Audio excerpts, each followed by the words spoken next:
Сәлем достар, менің каналыма қош келдіңіздер. Менің каналыма тіркеліп және лайк басып, комментарий жазуды ұмытпаңыздар.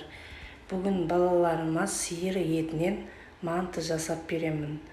Езілмейтін, жыртылмайтын манты жасаймын. Өте керемет болып шығады. Және де сиыр етінен парыш алдым. Картошка, сәбіз, пияз, шуа алдым.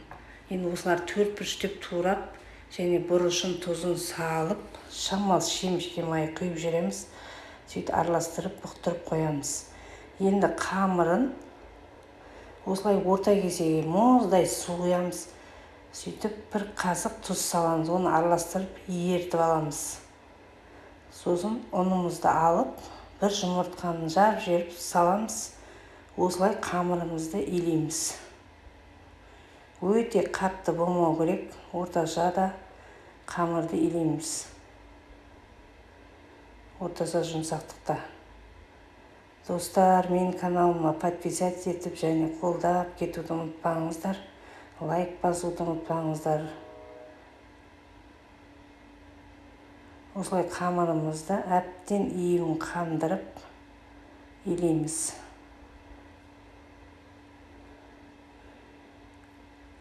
Не қосылатын описанияға жазып кетемін. Мантаға қосылатындарды описаниядан көріп жасасаңыздар болады. Осылай қамырымызды илеп алып, әбден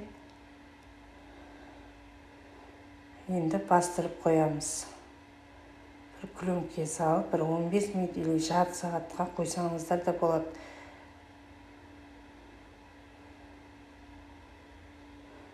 Осылай илеп бастырып қоямыз. Енді күлімке салып бастырамыз. Ол күлімке салып бастырып қойғаннан кейін осылай бір суаласын алып қамыр жаямыз. Осы оқтаудың көмегімен қамырымызды жайып аламыз. Шет-шетін баспай әдемілеп оқтаумен жайып аламыз. Және де енді қамырымызды жайық. Енді екі шетін басып, ортасын баспаймыз. Осылай қамырымызды әдемілеп дөңгелек етіп жайып аламыз.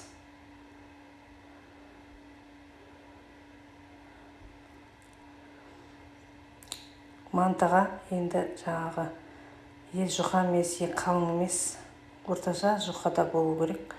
Ол манта баркіде піскеннен кейін қалың болса біртүрлі болып көрініп қалады. Сол үшін жұқалау ғып қамырымызды жаямыз.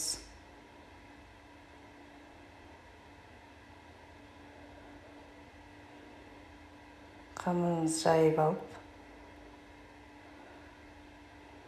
Достар, менің каналыма қолдап, подписаться етіп және лайк басуды ұмытпаңыздар. Әдемілеп комментарий жазып кетіңіздер.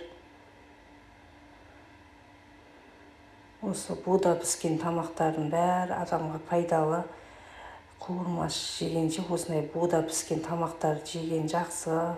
Негізі буда пісіріп.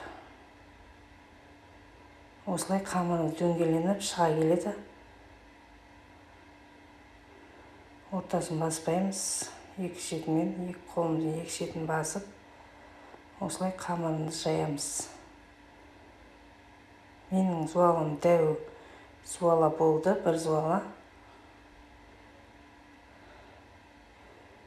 Біз өзіміз семьяда көп болған соң, өзім көп екі зуаладай жасадым. Осылай қамыр жайылды, енді оны кесеміз. Кесіп, мантының төрт-бүріш тығып мантыға осылай кесіп аламыз. Осылай формасы дейміз оқтаумен. Сосын қойып, төрт-бүріш ұстап, турап аламыз.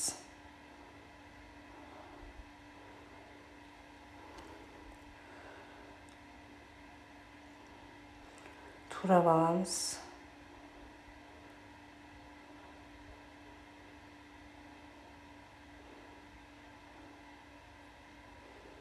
Және де оны тағы жайып, тағы да жаямыз да тағы 4-5 қып турап аламыз. Сіздер мантыны қалай жасайсыздар? Бізде жаңағы оңтүстік жақта осылай жасаймыз. Осылай 4-5 турап, ішіне салмасын салып бүгеміз сосын.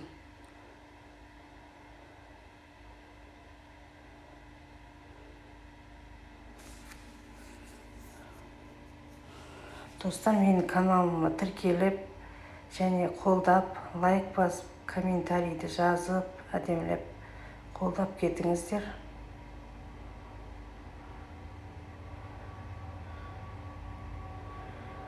Осындай жұқа болады қамырымыз. Енді салмамызды салып бүгеміз. Енді паршымызға мен картошка, сәбіз, пияз қостым. Және де шемішке май, бір кесе шемішке май қосып жібердім. Өзі майлы ет, бірақ шемішке май қоссаңыздар, арасы неғып тұрады, әдемі болып ажырап тұрады. Жыртылмайтын, үзілмейтін мантымызды бүктік. Енді мантоваркамызға 45 минутқа қоямыз. 45 минуттан кейін алып жей берулеріңізге болады. Бізге ас болсын.